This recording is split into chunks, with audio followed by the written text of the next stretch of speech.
Many French speakers confuse certain English words. The problem is that these words look almost the same, but they have completely different meanings. In this lesson, I'll show you 10 word pairs that even advanced learners mix up and how to use them correctly.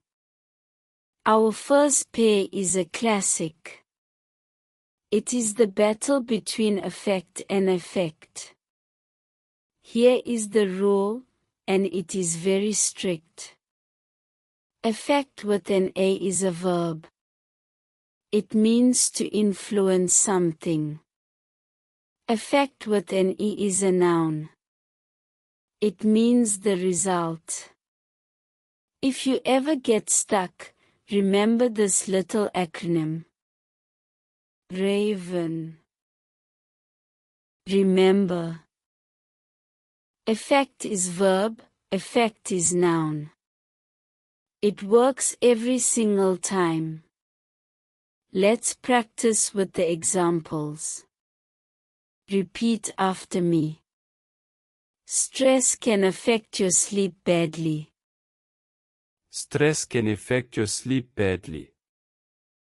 The effect of the medicine was immediate. The effect of the medicine was immediate. The cold weather affected everyone's mood. The cold weather affected everyone's mood. Excellent. 1 down, 9 to go. Now, pair number 2 is very short, but it causes chaos in writing. I am talking about its end. It's. In English, the apostrophe usually shows possession, right?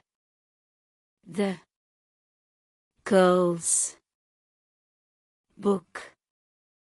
But with the word it, the rules flip. It's. With an apostrophe is a contraction. It is short for. It is. Or. It has. It's. Without an apostrophe is the possessive form. It means belonging to it. Here is a perfect test. If you are writing, replace the word with it is. If the sentence still makes sense, use it. If it sounds wrong, use it. Let's look at some examples. The cat licked its paw. The cat licked its paw. It's raining outside. It's raining outside. The company lost its best employee.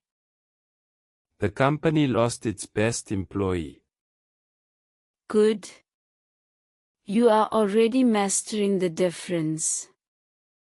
Now, pair number 3 is one of the most frustrating in the entire English language. Lay versus lie. The key is to ask, is there an object? Lay needs an object. You lay something down. You lay a book on the table. Lie has no object. You, yourself, lie down. The cat lies on the sofa. And yes, the past tense is confusing. Lie becomes lay in the past. But let's focus on the present for now. Repeat after me. Please lay the papers on my desk. Please lay the papers on my desk. I need to lie down for an hour. I need to lie down for an hour. She lay on the sofa all afternoon. She lay on the sofa all afternoon. Well done. That was a tough one, and you handled it perfectly. Let's move to number 4, fewer versus less. This is simple if you remember the counting rule. Fewer is for things you can count. You can count people, so it is fewer people. You can count mistakes, so it is fewer mistakes. Less is for things you cannot count, or for concepts. You cannot count time, so it is less time. You cannot count traffic, so it is less traffic. Practice with me. There are fewer students this year. There are fewer students this year. I have less time than I thought. I have less time than I thought. We need fewer meetings and less paperwork. We need fewer meetings and less paperwork. Perfect. Fewer mistakes, less stress. That is the goal. And our 5th pair is the one that makes people feel very formal. Who versus whom. Here is the simple grammar rule. Who does the action? It is the subject. Whom receives the action? It is the object. If you don't like grammar terms, use the him test. If you could answer the question with him, use whom. If you could answer with he, use who. Because who and he both end in a vowel, and whom and him both end in m. Let us practice these examples. Who called you this morning? Who called you this morning? Whom did they invite to the party? Whom did they invite to the party? To whom should I address this letter? To whom should I address this letter? Excellent. 5 pairs down, 5 to go. Look how far you've come already. You are halfway to writing like a pro. Let's keep that momentum. Number 6, principle versus principle.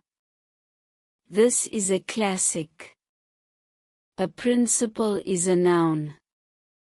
It means a rule or a belief. He has strong moral principles. Principal can be a noun meaning the head of a school, or an adjective meaning main or most important. Here is the memory trick I love. For principal, think of the word pal. The principal is your pal. For principle, think of the word rule. They both end in L, E. Principal ends in pal, principal ends in rule. Let's practice. She acted on her principles. She acted on her principles. The principal reason is cost. The principal reason is cost. He was sent to the principal's office.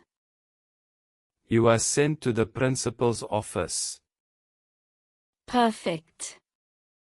Now, number 7 is a subtle but important distinction, continual versus continuous. Continual means something happens repeatedly, but there are breaks in between. Like continual phone calls throughout the day.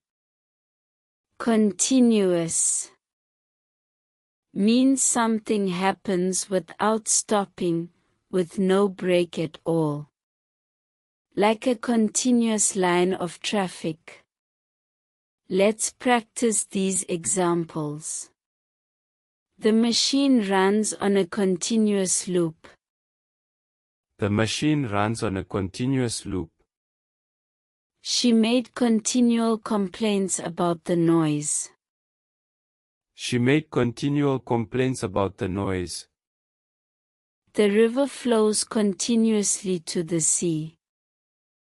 The river flows continuously to the sea. Exactly. Well done. Pair number 8 is all about who is speaking. Imply versus infer. Imply comes from the speaker. If I imply something, I am hinting at it without saying it directly. Infer comes from the listener. If you infer something, you are drawing a conclusion from what you heard. So the speaker implies. The listener infers. Are you implying I was wrong? Are you implying I was wrong? What can we infer from this data? What can we infer from this data? She implied she was unhappy without saying so. She implied she was unhappy without saying so. Good. Number 9 sounds identical, but they are spelled differently. Complement versus complement. With an I, compliment means to say something nice. I love your shirt. With an E, compliment means to complete something or make it better. That wine really completes the meal. So remember, compliment with an I is about saying something nice. Compliment with an E is about making something complete. Let us practice. She complimented him on his presentation. She complimented him on his presentation. The wine complements the cheese perfectly. The wine complements the cheese perfectly. He paid her a genuine compliment. He paid her a genuine compliment. And finally, our 10th pair, and one of my favorites because it is so commonly misused. Disinterested versus uninterested. Disinterested means neutral, impartial, having no personal stake in the matter. A judge should be disinterested. Uninterested means bored. It means you don't care. So if you are sleeping during a movie, you are uninterested. If you are judging a competition fairly, you are disinterested. Repeat after me. We need a disinterested judge for the case. We need a disinterested judge for the case. She seemed uninterested in the whole conversation. She seemed uninterested in the whole conversation. A referee should be completely disinterested. A referee should be completely disinterested. And that is the list. 10 pairs, 10 major traps, and you have just mastered them all. Let's do a quick review. Today you learned, affect is the verb, affect is the noun. It shows possession, it means it is. You lay something down, you lie down yourself. Fewer for things you can count, less for things you can't. Who does the action, whom receives it. Principle is a rule, principle is the main one. Continual has breaks, continuous does not. The speaker implies, the listener infers. Compliment is praise, compliment completes. And disinterested is neutral, while uninterested is bored. Now, here is your challenge for this week. First, write one sentence for each pair using both words correctly. That means 10 sentences. Second, before you send that important email or message this week, stop and scan it for these words. Catch the error before the other person does. And third, make a personal cheat sheet. Which of these 10 pairs do you personally confuse the most? Write them down and keep them on your desk. If you found this lesson helpful, please subscribe to the channel. We have a whole series on writing skills coming soon, and you won't want to miss it. And if you want to know exactly where your English stands right now, take our free placement test. The link is in the description. Mastering these small details is what makes people think, wow, the English is excellent. You are well on your way. I'll see you in the next lesson.